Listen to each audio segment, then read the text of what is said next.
Hey, Sinister Seekers, welcome to Studio Sinister Live, Haunted Hawaii and Forbidden Truths. I'm your host, Farah, and alongside me is my best friend and partner in all things eerie. I'm Courtney. We're your guides through the twisted paths of the strange, the unexplained, and the downright sinister. Can you hear that? Ooh. Courtney, this is our first live stream. We are live on YouTube, Instagram, and Twitter. So give me your first thoughts as always, because I know I love to hear them. The backgrounds that we have going on right now remind me of the live investigation we did from your haunted cave in your cabin.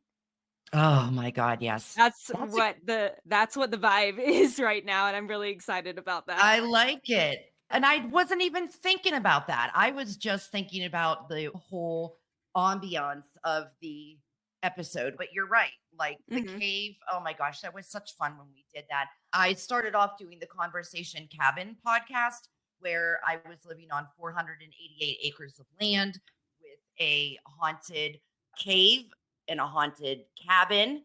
Courtney and I had done an investigation. She wasn't with me, of course, but we were doing it live and it was pretty interesting. And it's up on YouTube. If you guys want to go and take a look on Studio Sinister's YouTube channel. Did you see that? And if you are new to us, Courtney has her own individual show called Haunts, which Thanks, is guys. available on all streaming platforms. Courtney is a great writer. I talk her up a lot. So go over there and check it out. I'm her biggest fan, and I want you to do that right now. Other than that, we're going to start off with what's haunting you. Really, what's haunting us. But Courtney and I each live in a haunted house. And if you haven't been following along with Studio Sinister from the start, let's go back and listen because we do a little bit of explanation of where we started and where it's at now. Both of our partners, our husbands, Todd and Jake, have been experiencing a lot. I just told Courtney yesterday the story that happened to me last week. I did very terrifying. I But hate it. let's go back a week before that. I told Courtney, I tell her everything. As soon as it happens, I text her. Mhm. But what had happened was in bed taking a nap in the afternoon. Jake was away. He was at the store or school, but I was in and out of coming out of my nap. All of a sudden, the bed moved. It was like somebody with their hip had bumped the bed. My husband wasn't home yet. And the only other thing in my home that's living is my bird, who's about that big. So that was creepy. We've been here since September. We've had a lot of paranormal activity here, but that's where it got, I don't want to say aggressive, but It got to me. I've had an experience like this from when I was like probably 16 years old, and it's quite jarring because that is the classic horror movie trope where the bed is shaking. To me, that is very akin to a negative entity. I couldn't tell you why, but that is what I've always seen it associated with something that's negative, which is why I didn't like it. Not to interrupt you, but no, of course. I always love to get your insight. And that's what brings us to last week. I think it was last Friday. Jake was off of school. Fridays are both of our days off. And he had gone to pick up some things at the store. I'm taking my beauty nap. Then all of a sudden, I heard my bird tweeting. She does a tweet when daddy's home. Then all of a sudden, I was shaking in my bed. It wasn't hard, but it was like if you're laying flat like that, I could hear the TV crackling because it's like a plastic. And that was really scary. So when we run our about the paranormal and haunted places, we actually live it. And we think also that there's something, can we just if you want to say a little bit talk about that, Courtney. can we just talk about it like from right now? And I'm sure both of our husbands are going to be very happy that we're talking about this, but you just texted me saying that Jake was sick. And literally randomly a couple nights ago, Todd has been like pretty under the weather as well. And I feel like it's every time we have activity in our houses, it's the two of them getting the brunt of it. And it's always similar issues. Jake sees a shadow figure, Todd sees a shadow figure. Jake gets sick, Todd gets sick. They're like, it's messing with them. And they're both more See? skeptical than you and I are. It's weird. It's weird. And I honestly think that it's something that knows both of us. It is I coming do. to our homes and it's messing with our family. 20 minutes before we were going live, my husband was sitting here just watching me make myself up and everything. And then all of a sudden I could feel his anxiety. Now that I know what happened, when you're about to vomit and you're anxious because you don't want to. Yeah, and you're not sure. Right. He literally ran out. It was all over the mat in front, but he did it Yeah. about 3 or 4 times. If you listen to our past 2 episodes, Jake has a burn mark on his ear, 3 imprint marks on his face. So, has Todd ever had any physical touching wise, scratchy We've always attributed it to our dog. He's not a puppy anymore, but he is pretty small and hates having his nails clipped. So we always think that it's maybe him, but he has woken up with stuff and we're like, what is this? But we've always been able to explain it away. I've never seen anything like what Jake has experienced on Todd in terms of a burn mark on the face or something like that. That was a little more intense than anything we've had. Fingers crossed that doesn't continue for either of us. I don't want either of them to get, or either of us for that matter, to be attacked in our sleep. But no, he hasn't had No, anything. God, I don't want that either. I just don't. No. So, what's haunting you? This is something that I brought up to Courtney a couple weeks ago. I had her study it and look over it. After I watched it, it conflicted me. I was raised in the church until I was 10 years old. I had taught vacation Bible school in the summertime. I was very church oriented. I've done my fair share of sins, but a gentleman named Billy Carson, who is this brainiac that I have been so intrigued and infatuated with watching all of his videos on forbidden knowledge on YouTube. So check out his channel. I was always taught that the Bible was the book of life, origins, pretty simple. And I believe in God, percent. The part that makes me conflicted is there were millions of people already here when Adam and Eve arrived. Billy Carson studies Sumerian tablets, ancient tablets. He's been doing this for 20, 30 years. He's even an astrophysicist. Courtney, what were your thoughts? Okay, to be honest, I don't know how to put this without sounding out there. I was also raised Catholic, just to forewarn everybody. We had a similar path in that, right? I went to Catholic school up until I was about 15 years old. Then I went to public school, but I was always going to church just because that's how I was raised. I was born in the South, literally in the butt crack of the Bible Belt, which is, there's nothing wrong with that. That's just how I was brought up. But I always had been taught that the Bible itself is an acronym. He only left us basic instructions before leaving Earth. And again, I know that's out there, but it's really, that was the way it was taught to me. This is like the basic instructions of, not even instructions, but just the teachings of Jesus Christ, both New Testament, Old Testament. But when you sent it to me, what was the title of the video, just to give the listeners an idea of what we're talking about? And the video in and of itself is a very interesting kind of lecture per se. Forbidden rants. Could the God of the Bible really be Satan? That video, just by the title and the first few minutes watching it, I was intrigued, a little freaked out, obviously, because you and I grew up and still pretty, I don't want to say pretty devoutly, but are pretty strong in our faith. So it's interesting to me.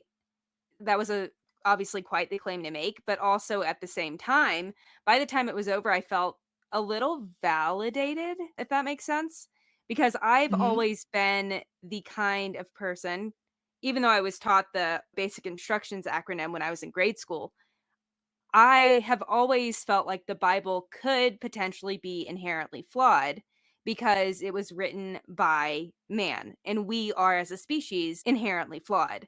So what I took from it whilst watching it, I know that this can be interpreted a ton of different ways when you go back and watch the video. It's almost 2 hours long and it's great. But my whole interpretation of it was it's flawed because God may have given mankind this is what it should say, or this is the message I'm trying to get across, but he wasn't telling them word for word what to write. Therefore, it could have 100% been flawed or even manipulated by the people who were actually writing it. Obviously, I don't want to give too much away from the video itself because I'd rather people just go and watch it and see what we're talking about. But that has been the message that I have taken with me from it since I watched it a week and a half ago. And it was really interesting. A lot of it scared me. I will say a lot of it, I don't necessarily agree with all of it, but it was an interesting watch. So What were your This thoughts, is Sarah? Because I'm dying to know. the same as you. It's always good to look at different views. In a nutshell, though, let's talk about the pantheon that came to Earth. So there were several interesting gods that came here, but the most significant one, Anu, was considered to be the head of the gods. He ruled from space or from the sky, as the ancient texts say. This man, this god, came from space and he ruled everything. Anu had two sons, which I am going to share my screen. They were flesh and blood beings who walked around just like us. They had advanced technology and wisdom far beyond our own. They understood genetics, chemistry, alchemy, quantum physics, and planetary alignments. They left behind records and artifacts that provide evidence of their knowledge and presence on Earth. What I find fascinating is that it wasn't that they were gods in the sense of Zeus. They were the rulers before Adam and Eve. We were all taught that Adam and Eve was created from the rib of Adam. But if you really think about it, then who wrote the Bible? That's what Billy Carson's point was. If Adam and Right. Eve were the first ones that were here, then who wrote the Bible? In some way, it doesn't make sense. Now, the two sons, Enki and Enlil, Enki, Enki, he was sympathetic, the one that married a human. He had a human baby that was named Zediel. And guess who Zediel was? Noah in the Bible. It reminds me of Cain and Abel, the two of them. They didn't harm each other, but the two of them remind me of one another. There were millions on Earth before Adam. Adam was genetically modified. And the reason why he was so special is because he was able to reproduce. He was able to understand commands. He was the essence of perfection. They cloned Adam from his DNA and made Eve. And those two had children together. So I just find it odd that who was writing the Bible, the time just doesn't match up. What do you think about that? So I just feel like, yeah, like you said, something there isn't adding up. I don't know if it's necessarily the time or if there's some sort of historical gap that we are unaware of. Mhm. But to me, the math ain't mathin', I guess I should say. It just doesn't add up to me. The timing of like when it was written and by who. Because you Right. could probably And that's argue to, oh, it was written after the fact. And I think that's what they say is the case. Someone wrote or people wrote it after the fact. Each of the books was written well after Christ was crucified. I think right. there are, but what I'm saying is that's the flawed part. They can say this is the overarching message, but they're taking creative liberties when it comes to the quotes and stuff like that. So to say, or Right. at least that's how I've always seen it, which is why the video itself felt validating. There's another part in here where it says the serpent in the garden.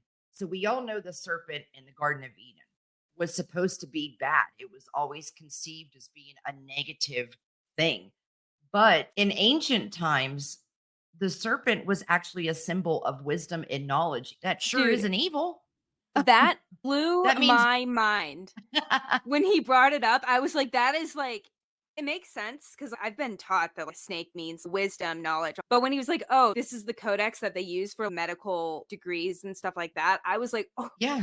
oh my God, that is, I don't know why I've never made that connection. But when he brought it up in that sort of a context, I was shocked.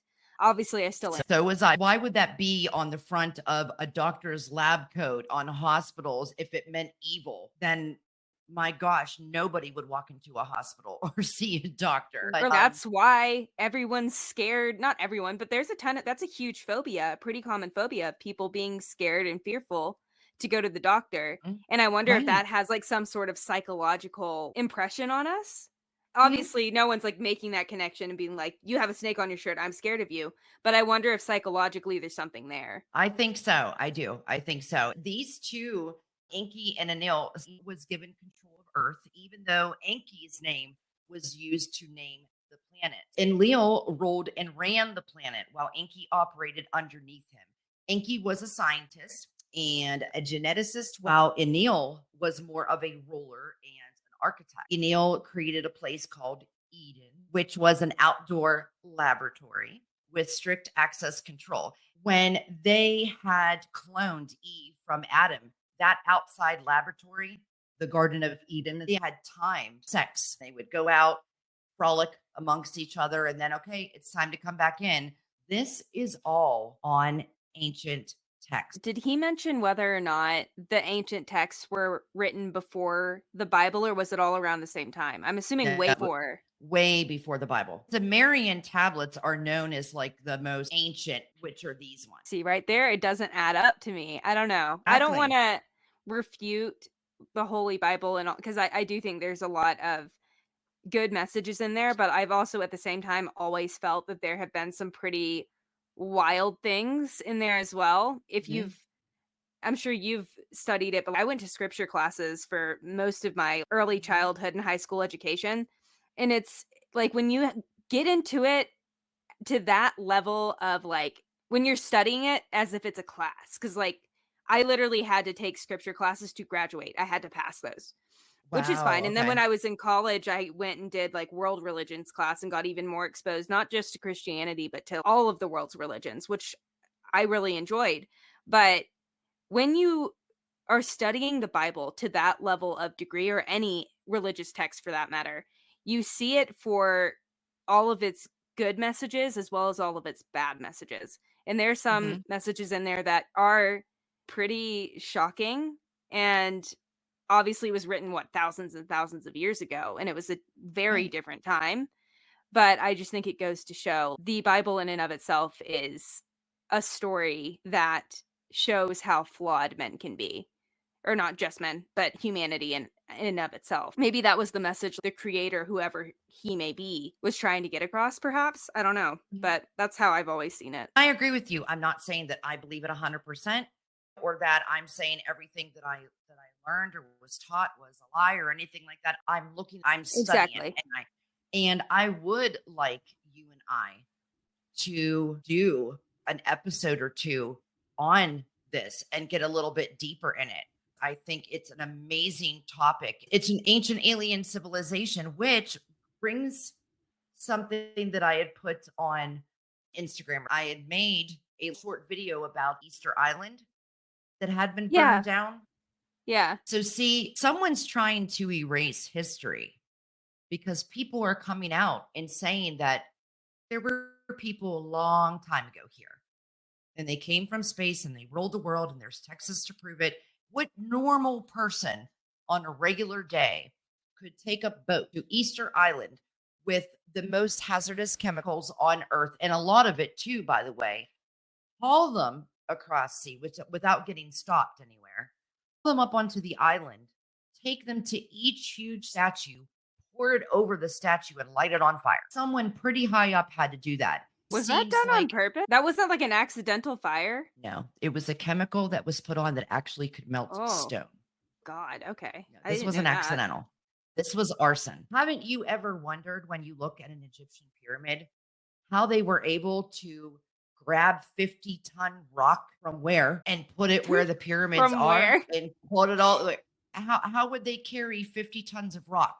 You'd have to go to a Right. quarry to get it, to chip it out, to haul it, and Mhm. then build a pyramid as big as it is. The lines and everything are cut just beautifully. And it's still standing to this day. I just love how you're like, "Where did you get this rock from?" It doesn't make Well, sense. it doesn't make sense. Billy Carson say that sound can do a lot more than what we think. There is a certain sound wave that could have possibly lifted the stones because it made a vibration. I'm sure you remember seeing about the gentleman in Florida 50, 60 years ago that made a little garden for the woman that he loved. There are huge stones. People were taking pictures of him when he was crafting it. You have to look that up. I'll look into it, we'll circle back. Just a regular man. And the people were like, how did you move these 20-ton rocks? And he said, I have a box and I'm not going to tell you what's in the box. Oh, that's ominous. And just to go back to what I was saying before, I'm not saying that everything in the Bible is bad. I feel like I did a bad job explaining that. I think there's No. a lot of good in there. I think there's a lot more good than there is bad, but there's sprinkles of things that I think really show hopefully how far we've come as a species and a society. But the Billy Carson video is just mind-boggling to watch at length. So I don't know. The one thing that stood out is this part where the slavery and the violent in the Bible. Exactly. So the Bible is often seen as a source of moral guidance. It also contains passages that condone slavery, violence, and rape. These passages have been used to justify horrific acts throughout history. In the Bible, there are instances where entire towns were ordered to be destroyed, including women and children. There are laws that permit the rape of women, the killing of non believers, and the enslavement of foreigners. These passages contradict the attributes of an all loving and all powerful God that are often associated with the Bible. It is important to critically examine these teachings and question their origins. And that is all that I am doing with this segment is I'm studying. That's all. But when Billy started out the video, you remember him saying, so I want you to listen to these attributes, all loving and all wisdom. But yet God was going around and saying, oh, you can have this town. You can kill all the non-believers. You can go ahead and take women, rape them. And then if you want, you can make them your wives too. Why was I that know. allowed? The other thing that I think really just strikes me too about the way he set it up is he like, how do I put this? He was saying he believes in an all-loving creator, just as we are saying. And I think what he was getting at there is the idea that maybe those gods that came beforehand are not that all-loving creator that we were taught about, that we all believe in. Or not, I guess Right. maybe not all of us, but a good portion of Right. society and the world do believe in that sort of a higher power, and that's great. But I think what he's getting at is the gods that we spoke about earlier on in the segment are not the same, which is interesting too. Right. The all loving. It's in us. If God created light, then we are his creation. It's us. We're the head of it. So the Gnostics, which were an ancient spiritual movement, had a different view of the divine. They believed that every human being contains a spark of the divine within themselves. They saw the physical world as a place where this spark of divinity has fallen, and the goal of life is to awaken to one's true nature and reunite with the divine source. They understood that the material world is subject to decay and suffering, and that true salvation comes within through self realization and inner transformation. And that part I do believe, because long story short, I'm a recovering addict. I've been sober now for 3, 4 years. But guess who did it? Me. You did. And congratulations on that. I'm very proud of myself. God gave me 50 million chances to get it right. But I also do believe that you have to meet someone, whoever it is, you have to meet someone halfway. You're the one that create your life. You manifest positivity. Jake is always the type where no matter how hard he studies, he'll be like, oh, I'm not going to get 100. I'm like, you have to manifest that you will. And when I remind him that, when he takes that test, it's, hey, babe, I got a 99. I got 100. You're in charge of your own life. We are all in charge of our own life. I grew up with a mother that was abusive until I was 18 and was kicked out of the house. I came from, my parents were very well off, but me personally came from nothing because at 18, what do you have? You have your high school diploma. Literally And that's nothing. not, Literally nothing. so I had to Except make my way. If I didn't try and put that 100% in, yeah, I could have just sat there and been like, oh, woe is me. I was kicked out of my parents' house. I don't have anywhere to go. And I guess I can't go to college. And I guess I can't go get this job. So if you believe in God, whether you do or you don't, you are part of light, if anything. mhm. So you are an unbelievable creation. So guess what? You can do anything. And I think that goes off the idea of I know there's some differing opinions when it comes to free will, but there's the I one interpretation where it's God gave us free will and turned a blind eye and no longer really pays attention to what's going on down here. And that's what you're reminding me of now. Whether or not that's true, obviously, who's to say? We'll find out when the next life or whatever comes after this. But that, the way you're describing it, really reminds me of that idea of free will, where it's like you take charge of that. You can believe in God yeah. but still at the same time, you have to take charge of your own life. And don't get me wrong, it took me a lot of chances. Mhm. I got it wrong a lot of times. I was homeless. I was on the street. I was sneaking into McDonald's to get a Coca-Cola because I would be so thirsty. But I put that on myself, though. I did all of that myself. But if I could get myself into it, that means I can get myself out of it. I didn't do a rehab. I was the rehab. I just faced it, my demons, and just said, okay, here we go. And I've never turned back. So I'm very proud of myself that I'm even still here, especially in a country where 100,000 people are dying of fentanyl overdoses every day. Even Mhm. kids that are 14, 15 that are just going to a party and trying a Xanax. They're not drug users. It's just, oh, we're at a party.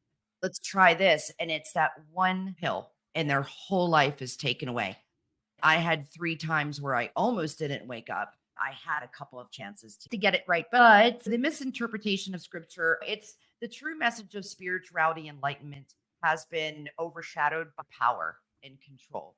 And it's important to approach religious texts with an open mind and critical thinking, which is what What I'm we do. doing now with this subject. Yep, Courtney and I sometimes have different opinion and ways of looking at things, but in the end, we both respect each other. And I think that's the Exactly. beauty of our relationship. I just think this topic is it's just so interesting to talk about and think about. And I think the different approaches that we have to it, they are different, I will say, but we come to this idea of we still need to be living our lives in the sense of thinking critically. And I don't want to say be skeptical with everything, but I guess question what it is that you're receiving from these things and interpret it in a way that makes sense to your life and to your morals. But yeah, One thing to end this segment: our country has lost religion. 20 years ago, kids were sitting at the table with their families. Religion brought together, even if it wasn't strong religion in the house, that respect, that family orientation, that's gone. A lot of it's gone. dude, I feel like that is the exact opposite of how I feel, I'm not gonna lie. I get what you're Really? saying. I get what you're saying, but I honestly feel like we're going through a resurgence of, like, spiritual practices and religious, like, beliefs. Like, I think that I've been thinking about this internally a lot, and this is possibly a bold claim to make, but I think we're going through a second wave of spiritualism here in the United States specifically, and maybe around the world, but I don't know. I just recently, as I've continued going down this path and researching different spiritual stories, obviously, when you're researching the paranormal, there's religion that comes at play. And it seems like Mhm. this field per se is getting a lot more popular. And I think that has to do with religion. I'm not going to lie. This is the most corrupt government that I think I've ever experienced in my lifetime. See that power and control? I thought it was one nation under God. I don't feel like there's anybody helping us American citizens anymore. I think the government has turned into one party. It's all money and power. But I do see what you're saying. It could be a spiritual warfare going on where people are finding their place. I do agree with what you're saying too. I think that most Americans, both sides of the aisle, regardless of what you identify, are fearful of, I hate to say one another, but just with the way that the world has been recently. I remember just living in the 80s and 90s where things just seemed simpler. I think the internet screwed everything up, honestly. The internet, social media. But yeah, social media is a cancer on society. And now it's time for an intermission. First of all, go check out our podcast playlist. 3 siblings walk into a bar, couple of couples, weird mythic podcast, macabre family, gruesome and unnatural, scary tales and serials, Zach solved mysteries, total conundrum, the suspended sentence podcast, and of course, haunts. And also, we just got some awesome gear from Spooky Designs. They have some rad t-shirts, these awesome homemade beanies that you can even special order if there's something you'd like to have made, and so much more. Go check them out on Instagram at Spooky Designs LLC. Go to their bio, click the link to their Etsy shop. We here at Studio Sinister are in the process of designing our merch, named Sinister Styles. We are going to have artwork that no one else has. Our own spooky and scary creations, so stay tuned. I even have my own undead collection. Now, on to the part where we are going to talk about haunted Hawaii. So, who's one or two things that are paranormal urban legends in Hawaii? The only one that I really know about that I'm excited to talk about are the Night Marchers. What is the name of that show? Everyone knows it, and everyone's probably like screaming at me in their earphones. Radio Rental covered like a personal story from this of the night marchers and stuff, and that was the first time I had heard of it, and it blew my mind. But other than that, to be honest, and it's shameful, I don't really know much about haunted Hawaii. I didn't know much either. These spirits have been haunting the islands for centuries. The night marchers are often described as a line of fire ants marching down the mountains. You can see them from an aerial view. Is their tiki torch coming down in a straight line? They're beating drums. There were some of them. So it's very interesting. And these have actually been caught on camera before. Like the tiki torches part in the jungle, Ghost I didn't Hunters know was that. able to capture that. Plus, Cool. I do have a picture that Courtney had showed me, which I'm going to pull up real quick. Let me share my screen and see if everybody can see this. I don't know. Cool. How well you will be able And to. just a PSA, guys, this is when we start to lag. Yeah, exactly. It's so creepy. This We're is the lagging. one you had showed me the video of it on where the Yeah. okay. But there was a Hawaiian night marcher captured by a lady. She was doing Okay. a race around the island, and I Mhm. can't remember if someone behind her took the picture or if she was actually the one holding the camera, but she caught the spirit on a live photo. Do you see it now? Yeah. There it is. So look at this thing. It is creepy. And you cannot tell me that looks like a human being. It's Absolutely all not. distorted like a gray. And look at the face. You'll have to go directly to Radio Rentals. It's at the very top of their page, actually. It's like the third image Oh, on good. there. You can see the live video of her moving, like Oh. the runner's moving and the spirit's like moving beside her. And she has no idea. And that to me is Just terrifying. the picture is worth 1,000 words of fucking scary to me. That is probably the clearest picture I've seen of an apparition, like the detail, everything. In Hawaiian mythology, night marchers or spirit ranks are the deadly ghost of ancient tribal Hawaiian warriors. The night marchers are the vanguard for a sacred king, chiefness. On the nights honoring Hawaiian gods Kane, Ko, or Leno, or on the nights of Kanaloa, they are said to come forth from their burial sites to rise up from the ocean and to march in a large group to ancient Hawaiian battle sites or other sacred places. The legend says the night marchers are normal-sized warriors dressed for battle, carrying spears, clubs, and some are beating war drums and blowing tombs from conch shell and to announce the advancing of their march. According to the myth, they are suspended in air. Their feet do not touch water or ground as they traverse through the night, and they leave no evidence of their visitation. They march in darkness after sunset and march as a group continuously until just before sunrise. Anyone living along their path may hear chanting, sounds of blown conch shell tones, and marching noises in the night. The following signs are a foul and musky death-like odor, which is weird because normally I associate negative demonic entities with a stench. So that's Same. weird. The night marchers might appear during the day if they are to escort a dying relative to the spirit world. I also remember too, it was like on the, because obviously that was happening in the day, but I think I Mhm. want to say she was running overnight, if I remember correctly. But it had to do with the full moon, like there was like a super moon or something like that. Go listen to the Radio Rental episode because I'm butchering the story, but it is chilling. I have no other words for it. It's honestly, it's just gross when you think about it. I Oh, love scares me. watching any paranormal investigation, and it seemed like whoever caught that picture did a damn good job. And I don't think it He was didn't doctored even any- she just caught it Exactly. randomly. I think she was on her last lap. I'm gonna finish this race and was like taking pictures and just happened to catch whatever And there's that some was on people camera. that wait their whole life to catch a picture of an apparition, and she was able to catch like one of the We great ones I've seen. we would have been so thrilled if that were us. She just stumbled upon it. Oh my Whereas you God, and I would yes. have been like, "What did we just find?" We would have been talking about it for a year. Ancient Hawaiian beliefs state that any mortal looking upon or being seen in defiance toward the marchers will die violently. Barriers placed in the path of night marchers will not deter them. Some people maintain that if the mortal lies motionless, face down on the ground, they are showing proper respect, fear, and deference to the night marchers, they will be spared. It's quite interesting. Additionally, mortals can avoid harm or death from night marchers by being fortunate to have an ancient ancestor marcher present to recognize them. As they encounter the mortal, they will call out Nau, which means mine in Hawaiian. No one in the warrior procession will harm them. So I find that interesting that you can actually either die or be saved by showing your weakness. You literally have to Protective. get down. These are like protective entities too. And So- I think that is like the main thing that comes across to me is show them respect for that and they'll treat you with the same respect. You know what I mean?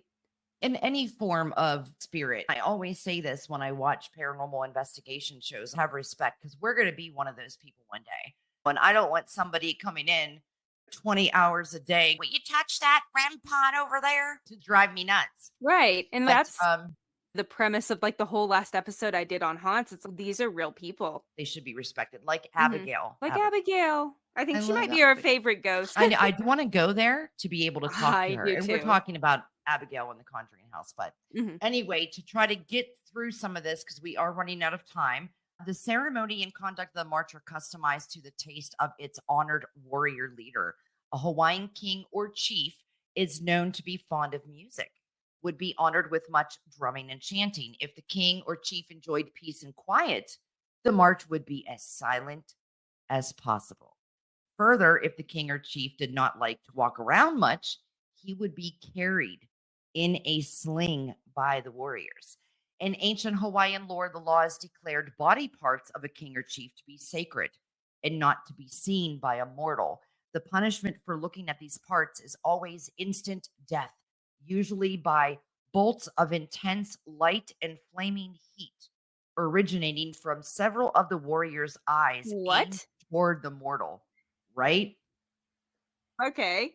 The That got- violating mortal is incinerated instantly, and the bodily remains dissipate as vapors. Oh my god. That went from 0 to 60 Yep. so fast. No, I hadn't heard that before. I have a very limited understanding of this legend, and it's literally just from that Radio Rental podcast episode. I think ancient deities or spirits will have more power because we don't know what was back then. Just like how we were talking earlier about the ancient civilizations.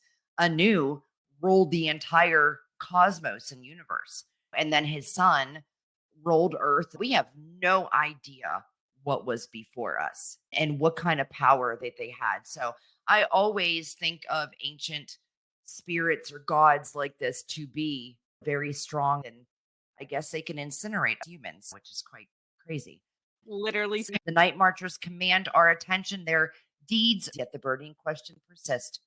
Who are the night marchers? And then a couple other little urban legends from Hawaii. There is actually a stretch of road called Haunted Highway H3. Have you ever heard about this?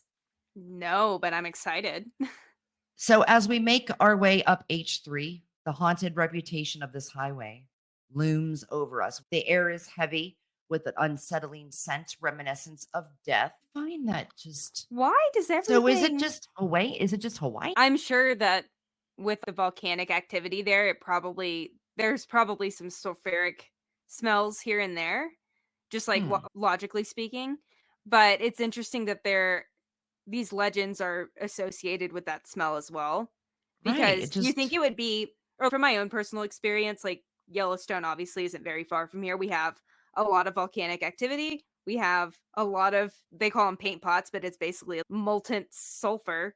It Right. smells, but it's not like it's just going to come and go, and so like it's always going to be in that isolated in that one area because of the geothermic, however you call like the activity there. Mhm. So if it's never just in one specific spot, I'd have trouble saying that as the root cause. But if it is only in this certain patch of that highway, then maybe that could be a possible explanation.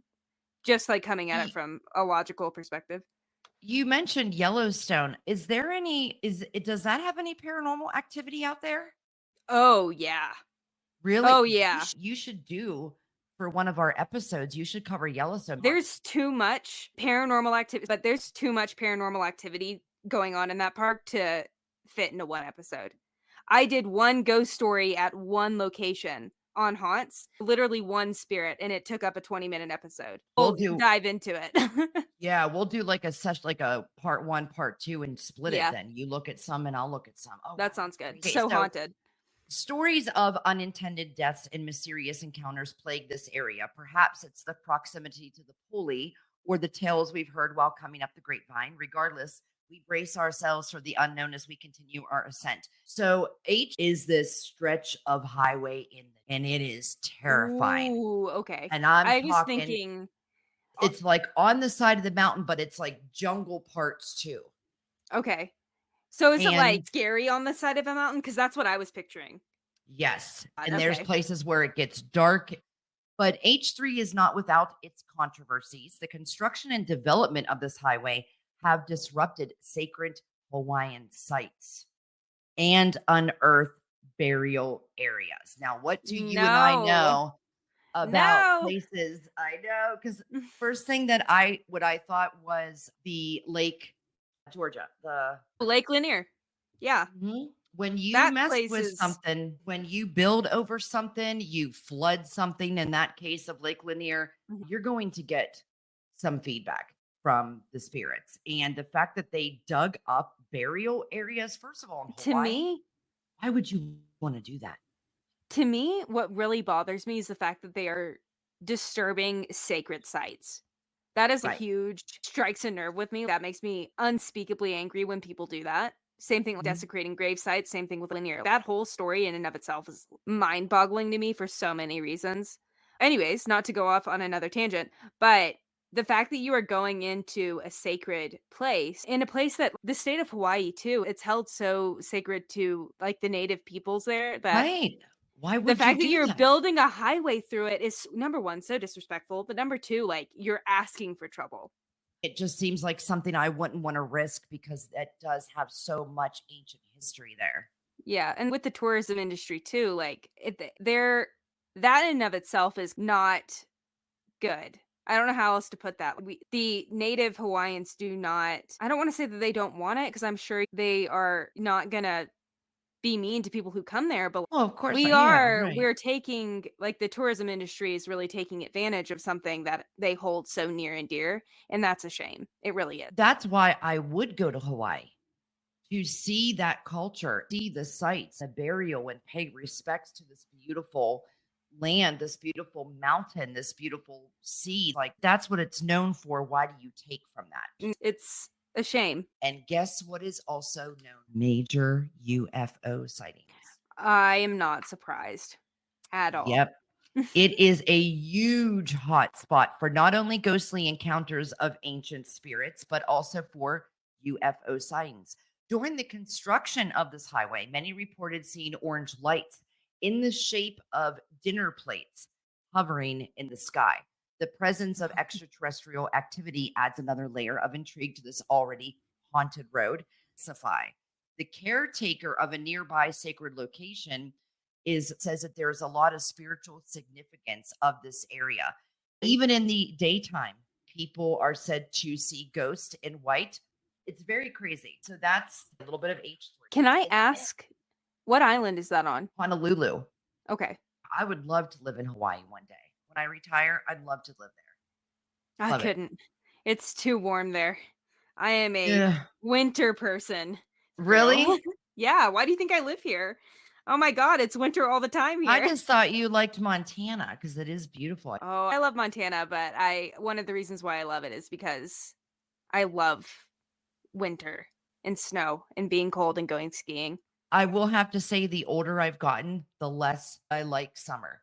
It's too hot. That's why we did move from Florida to Tennessee mainly, is because it was just too flippin' hot there. Yeah, I couldn't imagine, but Let's wrap this up. So I have the legend of Hawaii Loha. So according to the legend of Hawaii Loha, there was once a mythical fisherman and navigator who discovered the Hawaiian Islands. His name was Hawaii Loha. So it's Loa. And he became famous for his long and dangerous fishing expeditions. He and his crew stumbled upon a large island, which they named Hawaii in his honor.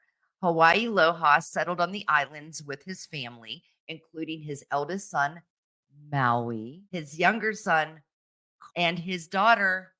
What would it be? Oahu. It is believed that their descendants went on to populate the islands of Hawaii. So, did you ever know that? The Hawaii Islands? No, but that reminds me of Moana. I love that movie.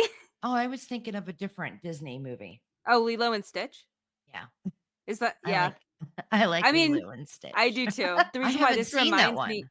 go and watch it. It's magical. But what strikes me as like familiar with this is that Maui, the demigod, is in it. And I'm Okay. assuming that would be from the same line of folklore. Okay. And now there's the haunted water pumping station in the Kipalama district of Honolulu. There is a water pumping station that is rumored to be haunted. The station was constructed in the late 80s to provide fresh water to the growing population of Honolulu. During its construction, workers discovered a group of skeletons, indicating that the area had once been a burial ground. Like, you don't check this shit first? You think especially like they're pumping drinking water from a place that has human remains. You should really check for that. Like, you should check for a whole lot of different reasons. Yeah. Obviously, this gets me really heated for just, you shouldn't disturb sacred areas and final resting places. But oh my God, is that where water like that we drink is coming from? Do you know what that just reminded me of? Let me see if you and I are really connected in a way Okay. I think we are. If you just said they should really check drinking water because I said there were skeletons that were found in here. What's a story that you remember about people drinking water and someone was dead in it? Oh my God, we are talking about that in a few weeks. It's the Eliza Lamb story. Yep. And the Exactly. other thing too, just really bring this home. They do say, obviously, we've talked about this before, and I will continue talking about it because it's such an interesting theory. Running water, hello, is a conduit for paranormal activity. So if you are building a water station or like a pump station on top of human remains, what do you think is going to happen? The disturbance of these ancestral remains is believed to have caused paranormal activity in the area. Visitors and workers have reported hearing strange noises, seeing apparitions, and feeling a sense of unease while in the vicinity of the pumping station.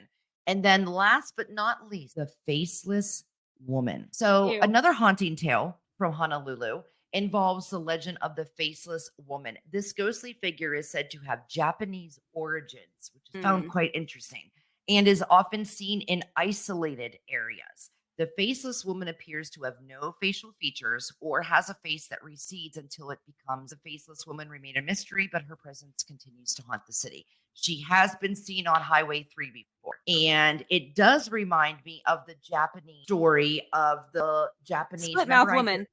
Yep. The split mouth woman. Yeah. For all of you out there who joined us, thank you so much for joining us on our first live. Hey, it's StreamYard. Unfortunately, it's going to have some lag. Nothing that we can do about it. We're available on all streaming platforms. Remember to please check Courtney out on Haunts. I'm her number one fan. In a good You really way. are. And I can't say how much I thank you for just all of the love you've given Haunts, because it's literally been a year since we've known each other for a year at this point. Isn't that crazy? And we're going to be getting together soon to do some paranormal investigations that we're going to record. So I'm very stoked with that, to make like our own little documentary. I'm going to try to drag her back to the Bell Witch Cave because I think I don't want to. I'm so scared. I know, but I think you and Kate Batts have a little conversation. We have some, we need to come to some sort of, and I think what's the nice way saying? But like, we need to compromise on some things. I think is like respectfully, if you're around. I'm not angry. I just want to see what's going on. I'm sorry if I upset you, and figure out how to make you not upset with me anymore. I do believe that there's something. She may go back and forth, or she feeds off whatever is here in my place too. You also have to think your house is not to triangulate to where you live, but it's very close. Let me just put it that way. And I'm wondering if maybe the land that you live on, like this area of Tennessee, is within her, let's say, domain as a paranormal entity. I wonder if maybe she just can. Dude, I didn't even put together that I'm 30 minutes away from the Bell Witch Cave. Yeah. So she could even just triangulate. That's what I mean. I think that Yeah. she has like the domain of a certain, maybe she has a range that she can reach without having trouble, for lack of Mhm. better words. And I wonder if your house just happens to be in that area and she's able to use that as like a jumping off point. Even if something scary happens, I can't tell you how many times Courtney is like, "Do you want to do a cleansing?" And what do I say every time? No, No, let's but wait for some more evidence. you've told me to do the same thing. I think when we first met, you were like, "You need to get a priest for your house," and I'm like, "Nah, I'm good. I'll figure it out." Exactly. It's funny because we want to learn so much. And I think the only way that you can learn is by we need to go and do it ourselves. I think we're going to go to, depending on, of course, schedules of if they're booked when we want to go or not, but Yeah. Brushy Mountain State Penitentiary, Harriman Hospital, the LBL, which I want to go search for Dogman out there too and drag Courtney with me. But we are lurking on all social medias. If you have a scary story, experience, or encounter that you'd like to share, whether it's paranormal, UFO, cryptid, does not matter, email us at studiosinisterpod@gmail.com, or you can go to our Instagram and we have a share your scare form for you to fill out in our bio. Also, studiosessions.blog. Make sure that you go and subscribe so you never miss an episode extra or any of our blog posts. And until next time, stay true. Stay you. Stay Stay sinister. Peace out, everybody. Bye.